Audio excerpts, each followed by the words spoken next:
ائمہ علیہ السلام کے پاس اختیار ہے، اس کی بہت سی دلیلیں ہیں. سب سے بڑی دلیل ہے ان کا علم. ان کا علم، کہ ان کا علم ہمارے علم جیسا نہیں، ہمارا محدود علم ہے. عزیزان گرامی، ائمہ علیہ السلام کا علم بہت وسیع علم ہے، جسے عربی میں جیسے قرآن کریم میں علم لدنی کہا گیا، علم غیب کہہ لیجئے، علم کلی کہہ لیجئے، یعنی علم امامت کہہ لیجئے، علم عصمت کہہ لیجئے. معصوم کا علم بہت وسیع علم. اور بہت سے افراد جو ہیں وہ یہ اعتراض کرتے ہیں نہیں، کیسے ہو سکتا ہے امام حسین کو پتا ہو کہ کربلا میں شہید ہو جائیں گے، پھر اگر جائیں تو یہ خودکشی ہے. معاذ اللہ. بات پہنچ رہی ہے؟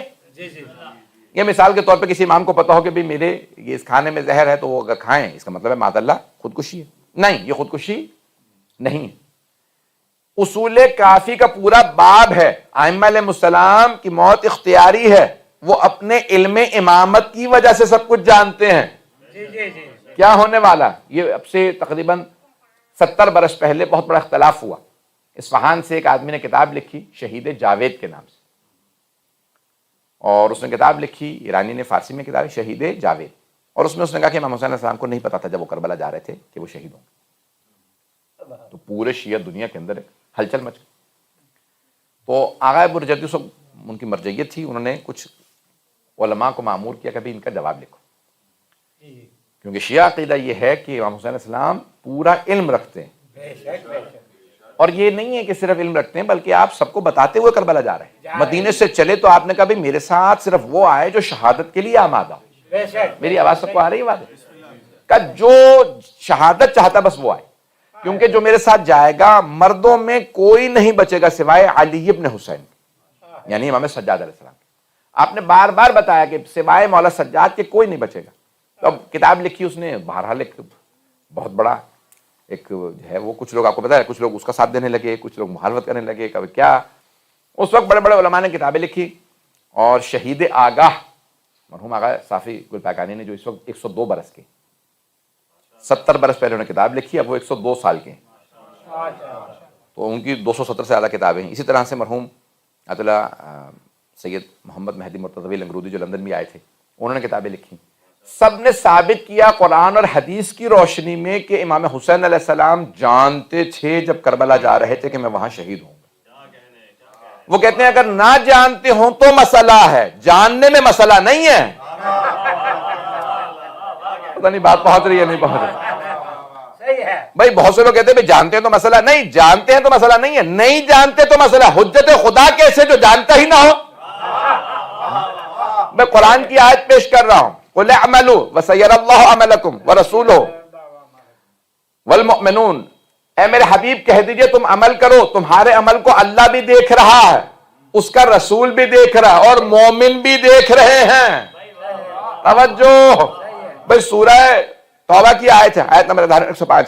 تو اللہ فرما رہا ہے قُلْ اعْمَلُوا وَسَيَرَى اللَّهُ عَمَلَكُمْ. تم عمل کرو، اللہ تمہارے عمل کو دیکھ رہا ہے. اللہ ہر عمل کو دیکھ رہا ہے، کسی کا کوئی عمل ضائع نہیں ہوتا، اللہ دیکھ رہا، اس کا رسول بھی دیکھ رہا. ایک رسول کی طرف اشارہ کیا، یعنی یہاں پہ مراد ہے رسول اسلام. اور والمؤمنون، اور مومن بھی تمہارے عمل کو دیکھ رہے ہیں. میں قسم کھا کے کہتا ہوں میں نہیں دیکھ رہا آپ کے اعمال کو. اس کا مطلب ہے کچھ تو ایسے مومن ہیں نا جو سارے اعمال کو دیکھ رہے ہیں. توجہ ہو. ائمہ معصومین سے پوچھا گیا مولا یہ کن کی طرف اشارہ؟ کہ یہ ہم ائمہ اہل بیت علیہ السلام کی طرف اشارہ ہے، ہم ہر عمل کو دیکھ رہے ہیں. ہمارے سامنے ہر عمل واضح ہے، روشن. بہت سے افراد کہتے ہیں جیسے کیمرہ دیکھ رہا، نہیں، کیمرے کا جس طرف رخ ہوتا ہے وہ اسی طرف دیکھ رہا. تو ولایت یہ ہے کہ وہ ہر عمل کو دیکھیں اور ہر جہت میں دیکھیں. میں نہیں پہنچا پا رہا ہوں بات کو، میں بچوں سے ڈسٹرب نہیں ہو رہا ہوں، میرے ساتھ توجہ رکھیں. عزیزان گرامی، مجمع کی توجہ میں ساتھ ہے کہ ائمہ علیہ السلام ہر ڈائریکشن میں دیکھ رہے ہیں. بھائی پیچھے بغیر مڑے بھی بتا دیتے ہیں رسول خدا، مجھ سے پہلے کون رکوع میں گیا، اچھا کون سجدے میں گیا. بھئی آپ ٹوک رہے ہیں نا، مجھ سے پہلے رکوع اور سجدے میں نہ جایا کرو. کہ یا رسول اللہ آپ کرو خدا قبلے کی طرف، ہم پیچھے کھڑے ہوتے ہیں. یہ آپ کو پتا کیسے چلتا ہے کہ ہم میں سے کون رکوع میں پہلے گیا، کون سجدے میں پہلے گیا؟ کہا میں پیچھے سے بھی ایسے ہی دیکھتا ہوں جیسے میں سامنے سے دیکھتا ہوں. یہ قرآن کی آیت ہے. قل اعملوا وسيرى الله عملكم ورسوله كيف بك اذا جئنا بك على هؤلاء. اے میرے رسول کیسا آپ کو لگے گا جب ہم ہر قوم پہ جئنا بكل امة بشهيد وجئنا بك على هؤلاء شهيدا، ہم ہر امت پہ ایک گواہ لے کے آئیں اور ان ہر گواہوں پہ آپ کو گواہ بنا کے لائیں. نہیں پہنچا سکا. ہر امت پہ ایک گواہ لے کے آئیں، اس امت کا نبی ان پہ گواہ، وَجِئْنَا بِكَ عَلَىٰ هَٰؤُلَاءِ شَهِيدًا، اور ان تمام گواہوں پہ آپ کو گواہ بنا کے لائیں. بھائی گواہی تب تک کوئی نہیں دے سکتا جب تک خود گواہ ہو نہیں. کچھ لوگ پہنچ گئے ہیں، کچھ لوگ پہنچ گئے ہیں. بھائی آپ میں سے کوئی عدالت جائے، آپ سے جج پوچھے آپ تھے وہاں گواہی دینے آئے ہیں؟ کہ نہیں میں تھا نہیں، میں نے دیکھا نہیں. تو جج کہے گا بھائی یہ شاہد نہیں ہے، یہ گواہ نہیں ہے، یہ وٹنس نہیں ہے، اس کو نکال دو. جب اس نے دیکھا ہی نہیں تو گواہی کیسی؟ گواہی وہ دے سکتا ہے جس نے مشاہدہ کیا ہو. جس نے مشاہدہ کیا ہو وہی شہادت دے سکتا ہے. عربی فارسی اردو میں بھی کہتے ہیں شہادت دینے گیا ہوں. میں عدالت میں شہادت دینے گیا تھا. شہادت دینے گیا یعنی میں گواہی دینے گیا. وٹنس، بھائی جو وٹنس نہ کیا ہو وہ وٹنس نہیں بن سکتا. اللہ کہہ رہا ہے میرے رسول میں سارے گواہوں پہ آپ کو گواہ بنا کے لاؤں گا. گواہ وہ ہو سکتا ہے جو گواہ ہو. جس نے مشاہدہ کیا ہو وہی شہادت دے سکتا.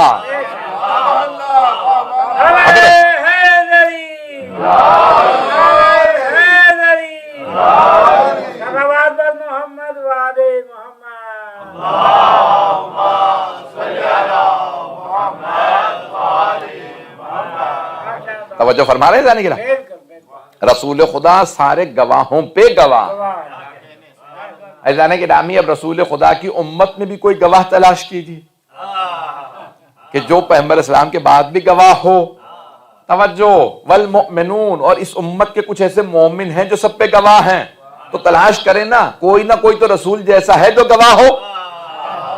اب یہ نہ کہیے گا رسول ہم جیسے، تو پھر بتائیے میں نے کل رات کیا کھایا تھا. اگر آپ کو نہیں پتا تو مانے کچھ ایسے ہیں جو ہر چیز پہ ہر عمل پہ شاہد ہیں.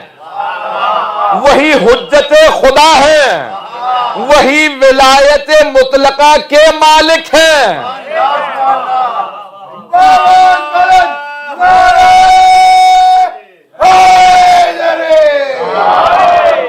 بات پہنچ رہی ہے جانے کے رام.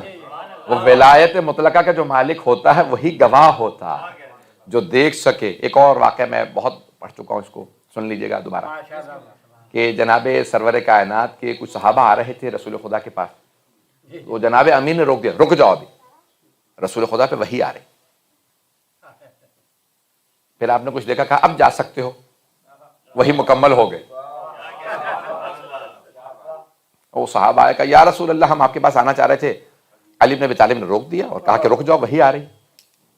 کچھ نظر نہیں آ رہا تھا ہمیں، نہ کچھ سنائی دے رہا تھا، نہ آپ کے پاس کوئی تھا. توجہ، کوئی بھی نہیں تھا آپ کے پاس. وہ کہہ رہے وہی نازل ہو رہی. تو جناب سرور کائنات مسلمان کے بلاؤ میرے بھائی علی کو. اور اصول کافی کی روایت ہے کہ انک تسمع ما اسمع وترى ما ارى. یا علی جو کچھ میں سنتا ہوں آپ بھی سنتے ہیں، جو کچھ میں دیکھتا ہوں آپ بھی دیکھتے ہیں. اس کا مطلب ہے اوروں کو وہ نہ سنائی دے رہی تھی وہی، نہ دکھائی دے رہی تھی، نہ حضرت جبرائیل نظر آ رہے تھے نہ سنائی دے رہے تھے. اس کا مطلب ہے کوئی ایسا ہے نہ جو رسول جیسا ہے. وہی حجت خدا ہے، وہی امام منصوص من اللہ ہے، وہی اسی ولایت کا مالک ہے جس ولایت کے رسول خدا مالک.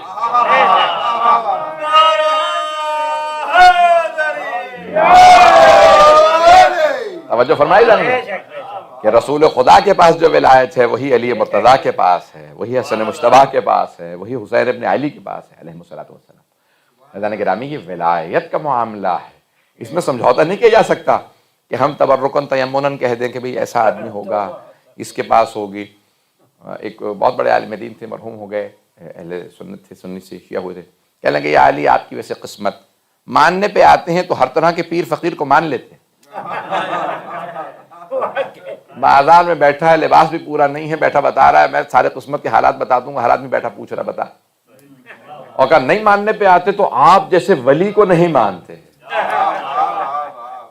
بات پہنچ رہی ہے نا کہ ماننے پہ آتے تو ہر کوئی آدمی کہتے گا میں بڑا گیانی ہوں، میں بہت پہنچا ہوا ہوں، میں بہت معلومات رکھتا ہوں۔ میں ایک وہ دیکھ رہا تھا، کسی نے مجھے کلپ بھیجا ہوا تھا کہ ایک صاحب کہہ رہے ہیں وہ ہندوستان کے میں بہت گیانی ہوں، میں بہت علم رکھتا ہوں۔ لائن لگی ہوئی، ہر آدمی کہہ رہا ہے، وہ خود ہی کہہ رہا ہے، وہ کوئی آدمی تصدیق کرنے والا نہیں ہے کہ گیانی ہے یا نہیں، علم رکھنے والا ہے یا نہیں ہے۔ ہر آدمی پوچھ رہا ہے میرا یہ بتا دو، وہ بتا دو۔ جانے کہ رامی جس کے لیے اللہ کہہ رہا ہے قل کفی باللہ شہیدا بینی و بینکم ومن عندہ علم الکتاب، اے میرے حبیب ان کافروں سے کہہ دیجئے تمہارے اور میرے درمیان بس دو گواہ کافی ہیں، ایک اللہ، دوسرا وہ جس کے پاس پوری کتاب کا علم ہے۔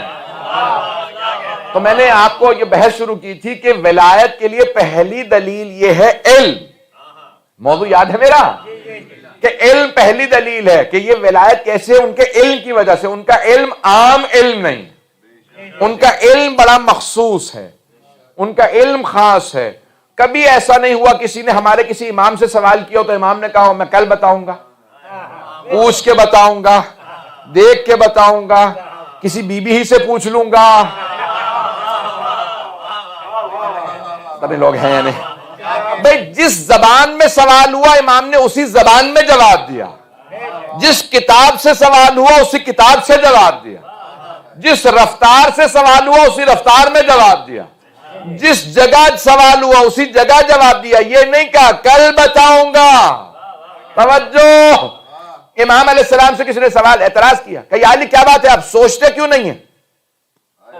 جیسے سوال ہوتا فوراً جواب دے دیتے ہیں۔ تو آپ نے ابھی منہ سے نام نکلنے والا تھا کیونکہ روایت میں نام ہے، تو آپ نے ایک مرتبہ فوراً اس کو مخاطب کر کے کہا کہ بتاؤ تمہارے ہاتھ میں انگلیاں کتنی ہیں؟ تو اس نے کہا 5۔ آپ نے فرمایا، مولا نے کہا کہ تم نے سوچا کیوں نہیں؟ کہ یعنی سوچنے کی ضرورت کیا ہے، یہ 5 انگلیاں ہمیشہ آنکھوں کے سامنے۔ کہ جس طرح سے تمہاری آنکھوں کے سامنے تمہاری 5 انگلیاں، مجھ علی کے سامنے کل کائنات ہے۔ علم امامت ایسا، علم ایسا ہے کہ جہاں ولایت خود بخود وہاں آتی ہے جہاں علم اللہ خاص دیتا ہے، جن کے لیے رسول اکرم نے فرما دیا کہ انا مدینۃ العلم وعلی باب فمن اراد العلم فلیأت الباب، جسے میں علم کا شہر ہوں، علی اس کا دروازہ، جسے علم چاہیے وہ در پہ آ جائے۔ حدیث مکمل یہ ہے، آپ نے فرمایا کہ میں علم کا شہر، علی اس کا دروازہ، جسے بھی علم چاہیے وہ در پہ آ جائے۔ میں سوچا کرتا تھا یا رسول اللہ یہ کہنے کی کیا ضرورت تھی، در پہ آ جائے؟ پھر مجھے بعد میں سمجھ میں آیا کہ بہت سے لوگوں نے اضافہ کر دیا تھا، دیواروں کا، چھت کا، پرنالے کا۔ تو آپ نے فرمایا اور بھی اگر آ جائیں تو در ہی پہ آنا، دیواریں نہ پھلانگنا۔ تو پہلی شرط ہے علم، پہلی شرط علم۔ اچھا جانے کے نامی اہل بیت کے بڑے سے بڑے دشمن نے بھی مانا ہے علم ان سے زیادہ کوئی۔ بات واضح ہو رہی ہے جانے کے نامی؟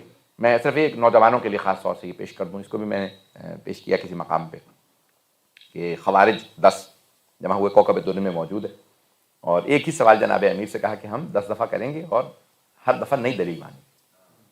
تو انہوں نے ایک کے بعد ایک چھپ چھپ کے آتے رہے جناب امیر کے سامنے۔ تو پہلے نے آ کے کہا یا علی مل افضل، العلم والمال، بتائیے علم افضل ہے یا دولت، مال و دولت؟ تو آپ نے فرمایا العلم۔ اچھا دیوار کے پیچھے چھپ گئے تاکہ علی کو پتہ نہ چلے، پتہ نہیں لوگ ہیں یا نہیں، دیوار کے پیچھے چھپ گئے تاکہ مولا کو پتہ نہ چلے کہ ہم چھپ کے سوال کرنے آ رہے ہیں۔ ہم ایسے کو امام ہی نہیں مانتے جو دیوار کے پیچھے بتا نہ سکے کون آ رہا۔ ہم ایسے امام کی امامت کے قائل ہیں جو پہاڑ کو دیکھ کے بتائیں جندب 10,000 کا لشکر ہے، اتنے میرے ہاتھوں مارے جائیں گے، اتنے بھاگ جائیں گے۔ مولا نے بتا دیا تھا اتنے 1000 کا لشکر ہے۔ اچھا جہاں پہ کھڑے تھے جس میدان کے اندر کا، یہاں پہ پہنچیں گے اتنے بجے پہنچیں گے، اور جنگ شروع ہوگی اور میں اکیلا مارنا شروع کروں گا اور اتنے 7 افراد بھاگیں گے، باقی سب کو مار دوں۔ تو جناب جمدہ نے کہا مولا کتنا بڑا میدان ہے اور یہاں پہ کتنی زیادہ چونٹیاں ہیں، مولا ان چونٹیوں کی تعداد بھی کوئی جانتا ہے؟ مولا نے کہا تمہارا مولا صرف یہ نہیں جانتا کہ چونٹیوں کی تعداد کتنی ہے، میں یہ بھی بتا سکتا ہوں ان میں نر کتنے ہیں، مادہ کتنے ہیں۔ ہم ایسے امام کے علم کے قائل۔ تو ایک مرتبہ انہوں نے سوال کیا 10 افراد نے، ایک کے بعد ایک، بھئی ایک ہی سوال، مل افضل، العلم والمال، یا علی بتائیے کون سی چیز افضل ہے، علم یا مال و دولت؟ تو آپ نے فرمایا العلم، علم افضل۔ کہ ولما ذلک، ایسا کیوں کر ہے کہ علم افضل ہے؟ کہا کیونکہ مال اور دولت خرچ کرنے سے کم ہوتا ہے، علم خرچ کرنے سے بڑھتا ہے۔ توجہ ہو، مال اور دولت خرچ کرنے سے کم ہوتا ہے، علم خرچ کرنے سے بڑھتا ہے۔ دوسرے نے سوال کیا یا علم افضل، العلم ام المال، علم افضل ہے یا مال دولت؟ آپ نے فرمایا علم کا۔ کیوں؟ کہ کیونکہ جس کے پاس دولت زیادہ ہو اس کے دشمن زیادہ ہوتے ہیں، جس کا علم زیادہ ہو اس کے دوست زیادہ ہوتے ہیں۔ تیسرے نے سوال کیا فوراً آ کے یا علی بتائیے علم افضل یا مال؟ اب میں عربی نہیں پڑھوں گا کیونکہ وہی سوال دہرایا جا رہا ہے۔ تو ایک مرتبہ مولا نے فرمایا علم کا۔ کیوں؟ کہا کیونکہ جس کے پاس دولت زیادہ اس کی راتوں کی نیندیں حرام، جس کا علم زیادہ ہو سکون سے سوتا۔ چوتھے نے سوال کیا یا علی بتائیے علم افضل ہے یا مال؟ آپ نے فرمایا علم افضل ہے۔ کیوں؟ کیونکہ مال و دولت قارون، حامان، فرعون کی میراث ہے، علم انبیاء کی میراث ہے۔ پانچویں نے سوال کیا علم افضل ہے یا مال و دولت؟ تو آپ نے فرمایا علم افضل ہے۔ کیوں؟ کیونکہ جس کے پاس دولت زیادہ ہو وہ کہتا ہے انا ربکم الاعلی، میں ہی تمہارا خدا ہوں۔ جس کا علم زیادہ ہو وہ کہتا ہے الہی ما عبدنا حق عبادتک، پروردگارہ تیرا حق عبادت ادا نہ ہو سکا۔ یہ مولا کا اپنا ہی جملہ ہے۔ تو 10 افراد نے سوال کیا، مولا نے ایک ہی بات جواب دیا کہ علم افضل، ہر دفعہ نہیں دلیل۔ سب کے سب کہنے لگے یا علی اب ہم آپ کے ساتھ۔ آپ نے فرمایا کیوں؟ کیونکہ آپ نے 10 ایک ہی جواب دینے کے بعد نئی 10 دلیلیں دی۔ کہ اتنے میں تم مطمئن ہو گئے؟ اگر یہی سوال تم قیامت تک پوچھتے رہتے میں نئی دلیل پیش کرتا رہتا۔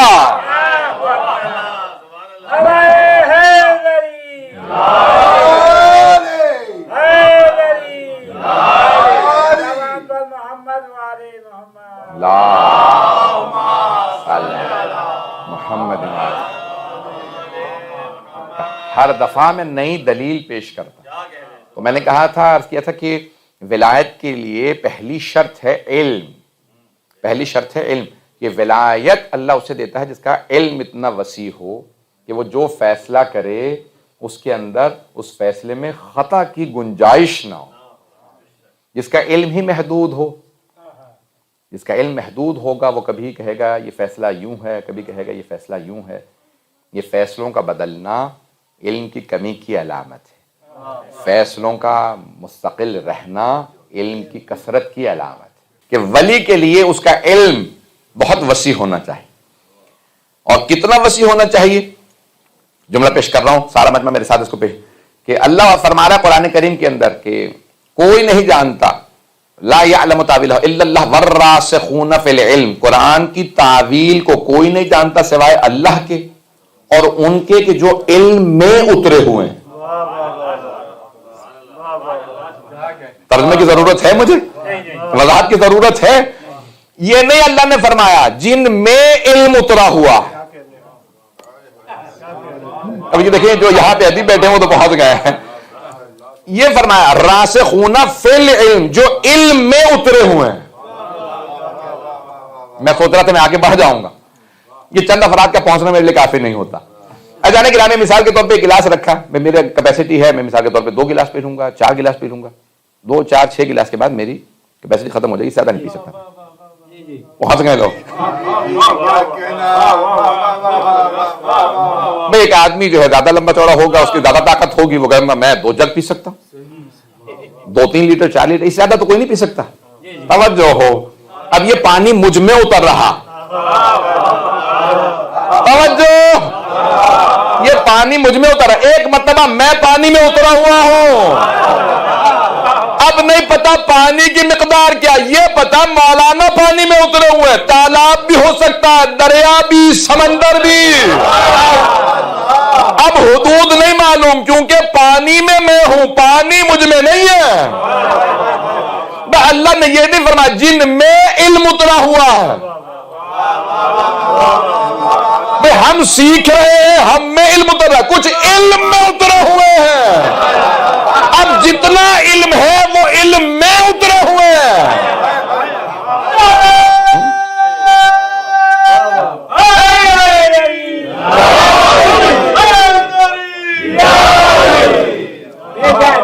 بات پہنچ رہی ہے جانے کی راہ؟ علم میں جو اترے ہوئے ہیں، جن میں علم اترا ہوا وہ اور ہیں جو علم میں اترے ہوئے ہیں، وہ اور ہیں جانے کی راہ میں جو علم میں اترے ہوئے ہیں۔ اب پوچھا میں صرف ایک، یہ آپ نے سن رکھا ہوگا علماء سے، بہت مرتبہ سنا ہوگا، میں اشارہ کر کے آگے بڑھوں گا، رفتار میری ویسے بھی زیادہ ہوتی ہے، بہت معذرت کے ساتھ. اور جب یہ احساس ہو کہ بات پہلے کسی اور سے سن رکھی ہوگی تو رفتار اور بڑھ جاتی ہے کہ ریپیٹڈ بات پیش کر رہا ہوں. آپ نے سنی ہوگی, مجھے اندازہ ہے, مجھے یقین ہے کہ آپ نے سن رکھی ہوگی کہ جناب عبداللہ ابن عباس نے, حضرت عبداللہ ابن عباس رضی اللہ عنہ صحابی رسول ہیں جنہیں کہا جاتا ہے حبر الامہ, پوری امت کی سیاہی, حافظ کل قرآن, کئی ہزار احادیث کے حافظ, سب سے بڑا ان کو عالم مانا جاتا ہے صحابہ میں. توجہ ہو, صحابہ میں انہیں سب سے بڑا عالم مانا جاتا ہے. چلے میں ان کا جملہ جو پیش کرنا چاہ رہا تھا وہ بعد میں پیش کروں گا. ان سے کسی نے سوال کر لیا, یہ ابن عباس, اے عبداللہ ابن عباس, اگر آپ کے علم کو علی کے علم سے مقابلہ کیا جائے تو کس کا علم زیادہ؟ تو انہوں نے کہا عجیب نامعقول سے سوال کیا. کہا بھئی سمندر کا قطرے سے مقابلہ ہے. انہوں نے فرمایا کہ سمندر کا, بحر کا قطرے سے مقابلہ, قطرہ عربی کا لفظ ہے. تو اس نے پلٹ کے سوال کیا کہ پھر اس میں سمندر کون ہے, قطرہ کون ہے؟ کہا تو بالکل ہی جاہل. علی سمندر ہے, میں قطرہ ہوں, جو کچھ میرے پاس ہے علی سے لیا ہے, میں نے علی سے حاصل کیا. تو حبر الامہ فرماتے ہیں کہ پوری امت کی سیاہی ہونے کے باوجود علی سے میرا کوئی مقابلہ نہیں.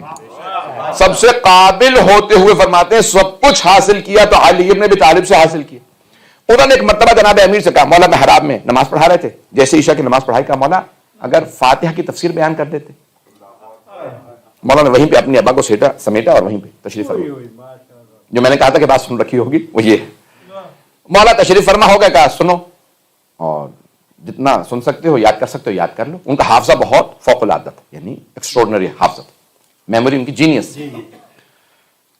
تو سننا شروع کیا, پوری رات مولا بیان کرتے رہے, فجر کی اذان ہو گئی. مولا پھر اٹھے, اپنی ابا کو جھاڑا, کہا کہ ابن عباس وقت کم تھا, بیان زیادہ. اگر وقت ہوتا تو میں فاتحہ کی تفسیر مکمل کرتا. تو انہوں نے کہا مولا یہ پوری رات جو آپ بیان کرتے رہے عشاء سے فجر تک, اس میں تو آپ با سے آگے نہیں بڑھے, بائے بسم اللہ سے آگے نہیں بڑھے. میں نے تو فاتحہ کی تفسیر پوچھی تھی. تو آپ نے فرمایا جتنے دنیا میں علوم ہے اللہ نے خلاصہ کر کے قرآن میں بیان کیے ہیں, جو کچھ قرآن میں ہے اس کی تلخیص فاتحہ میں ہے, جو کچھ فاتحہ میں ہے وہ اس کی بسم اللہ میں ہے, جو کچھ بسم اللہ میں ہے وہ اس کی با میں ہے, جو کچھ بائے بسم اللہ میں ہے وہ اس کے نقطے میں ہے. وَأَنَا النُّقْطَةُ الَّتِي تَحْتَ الْبَاءِ, اس بائے بسم اللہ کے نیچے جو نقطہ ہے میں علی ہوں.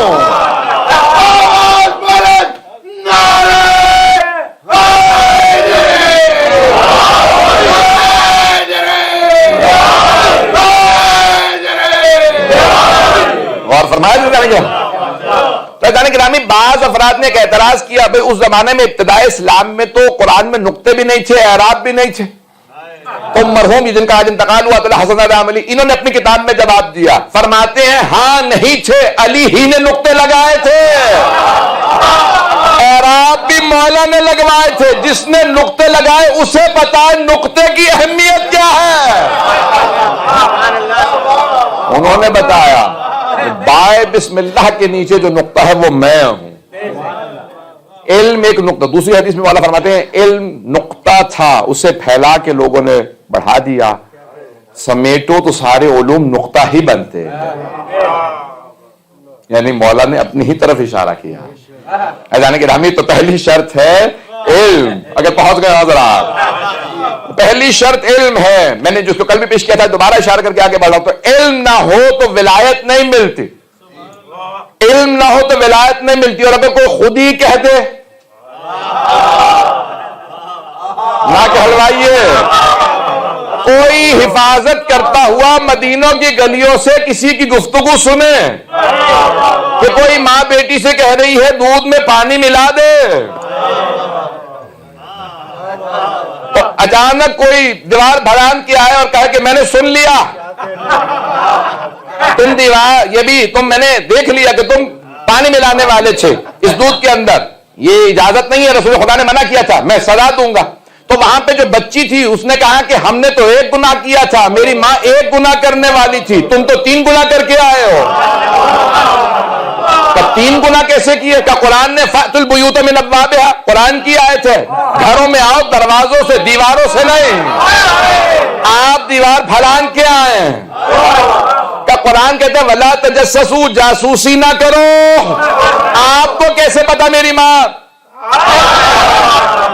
خیانت کرنے والی چیز کا مطلب ہے آپ جاسوسی کر رہے تھے؟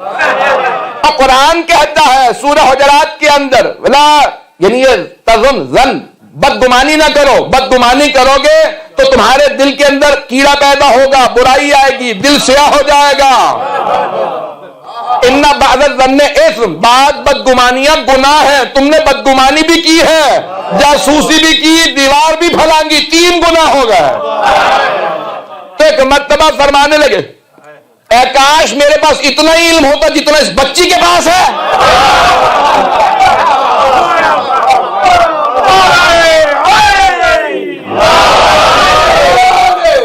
جتنا اس کے پاس علم ہے اتنا بھی نہیں ہے۔